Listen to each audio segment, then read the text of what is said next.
Hi all, today we're going to take a quick video just taking a very quick look at the basic disassembly of the GHK AK, specifically for installation or removal of the hop-up unit. We have our rifle here clamped in a vise to ensure that it hopefully doesn't move.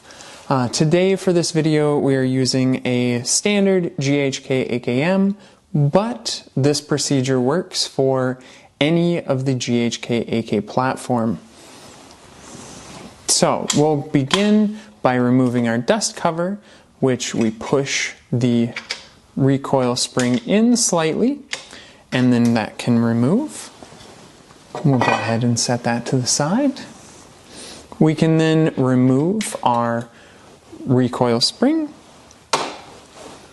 remove the buffer here in the rear, and then we can pull our bolt back and slightly up out the back. This must be removed in order to take off our gas tube and upper handguard. The gas tube and upper handguard can be removed by flipping up this little lever on the right side of the gun. This holds the upper handguard captive, and that bolt carrier has a piston that goes in through here, so this first step, removing that bolt carrier, is essential in order to get this out. Once that is up, we can go ahead and pop that out. These are sometimes rather stiff. This one isn't too bad. This small spring here on the end of our upper handguard can definitely provide a decent bit of tension. If you are looking to remove your lower handguard, this small latch right up here can be toggled up, and once it has been pushed up and forward, the front handguard retainer can be removed and come to the front, and then our handguard can come off and out. So if you are replacing your upper gas tube with your gas tube with a railed version or anything along that line, you will need to do that in order to clamp it effectively to the barrel. But we're not doing that today. We're specifically taking a look at our hop-up unit. For this, all we need is a proper size Allen key. I've seen a good number of people strip out these bolts here. Do not do that, particularly during installation. This is not something you want to strip out, as these are fairly important. So take your time, be gentle. We'll go ahead and loosen these.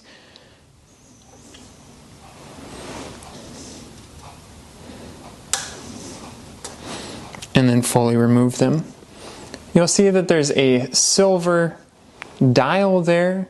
There is a TNT hop-up unit that is currently installed in this rifle. This process works the same for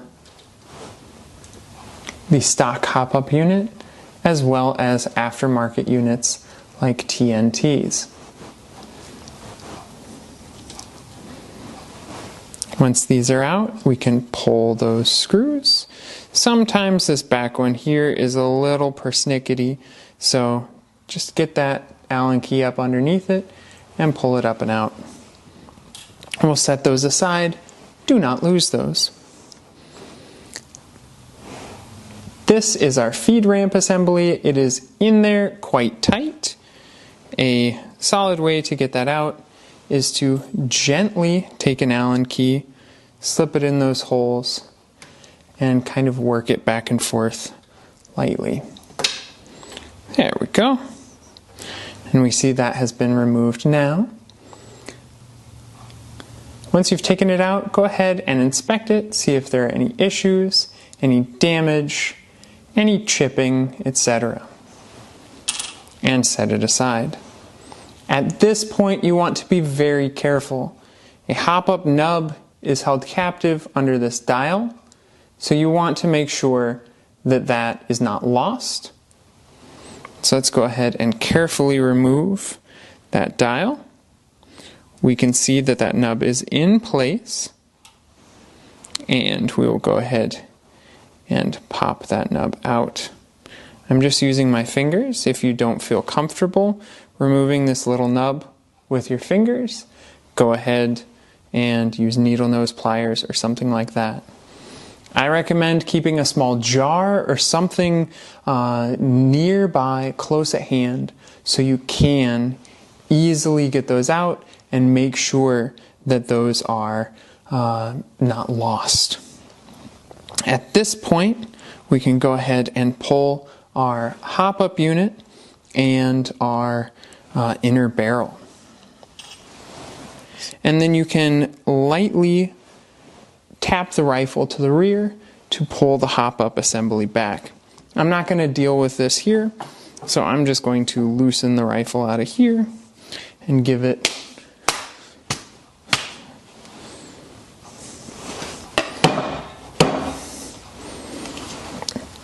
we can see with a couple taps it is slightly moving back, and a little more. After a few bumps, it pops right out to the back, and we have our hop-up unit. I generally recommend using a cloth or something along that line to make sure that you don't scuff your butt plate too much when you're doing that process. So let's go ahead and tuck this back here and tighten this up. So now you have your hop-up unit loose, and you can go ahead and remove the hop-up unit from the inner barrel. For the TNT units, we have small grub screws here on either side that will need to be backed out, and then this small O-ring will need to be pushed forward. The whole hop-up unit will slide to the front, and then you can go ahead and remove your bucking and slide the inner barrel out the front of the gun. For the stock GHK hop-up unit, you will rotate it, remove the C-clip that's on the bottom, and then you can go ahead and slide that hop chamber to the rear, remove the bucking, and then tap that inner barrel out the front. Be sure not to mar either of the edges, either this back edge of the inner barrel or the front edge of the inner barrel in this process. I don't really want to remove this right now, so I'm going to go ahead and leave it as is, but this should get you set up in replacing your hop chamber or replacing your inner barrel. To reassemble, we will take our hop unit and make sure those wings line up correctly with the notches. We will push it back in place, and we want it to be lined up pretty well like this. We can see that our nub right there is just on the other side of this front trunnion. We'll go ahead and drop our nub in place. This is a common time for folks to lose their nub, so take care. Don't hurry on this step, and make sure that it slides in place. We will then take our hop dial, and at the lowest setting, we will slide it in place, make sure that we're not crushing our nub, and that we can move freely, and we are good there. We're catching that nub. And then we will go ahead and slide our feed ramp on while holding that all in place. At this point, it's of value to check and make sure that things are moving correctly. I like to double check that our hop dial spins fully, everything is seating correctly before going ahead and bolting things in place. If you are installing a TDC mod, that will install with the same process. You'll slide it in place, but you'll just want to make sure that that grub screw is direct above where you're going to have your nub. At this point, we can then drop our Allen screws in, and this is a common point when I see individuals strip these.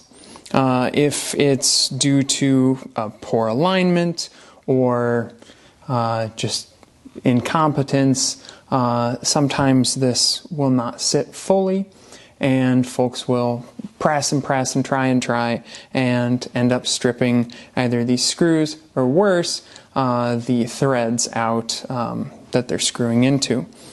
So I like to kind of press forward, make sure everything's seated, and start one screw.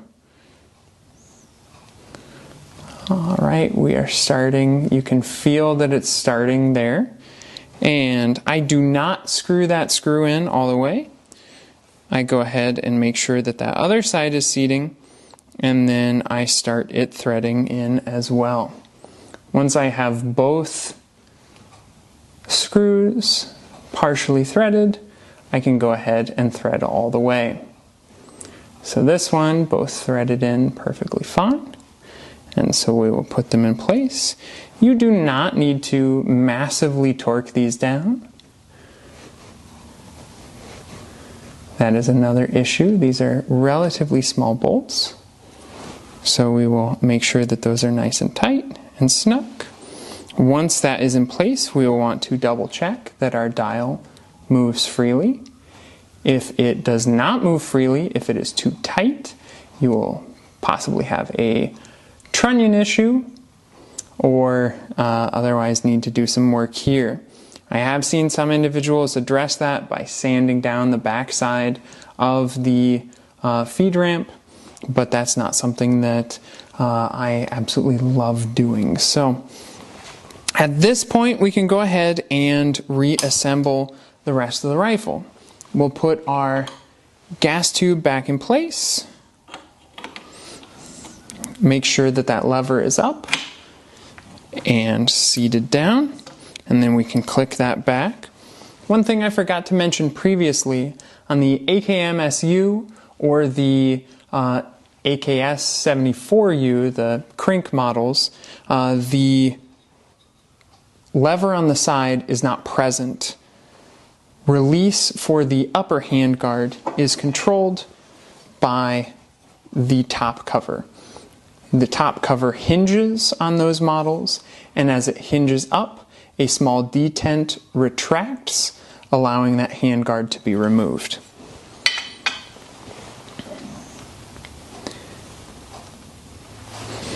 At this point, we can put our bolt back in place, reinstall our buffer and our recoil spring. Make sure to have this buffer in place if you're using the stock recoil spring and recoil guide rod.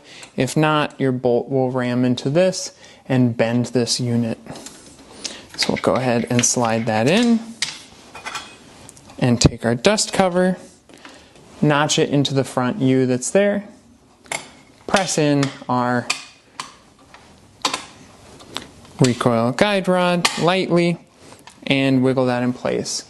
So this is a good example of a rifle. The recoil guide rod doesn't want to fully seat, and so with something like that, you might need to wiggle it out the back just a little bit to make sure that dust cover doesn't fall off.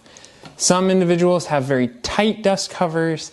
I have a couple rifles that have that, and for those, you will generally just want to make sure that it's seated correctly, and you can palm it in place, or if need be, press out on the dust cover lightly so it doesn't bind on the side of our receiver. At this point, we can check function and make sure that our rifle is good to go.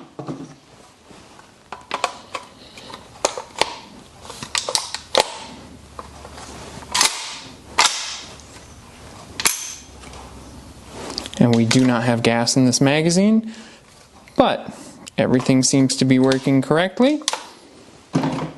And we are set.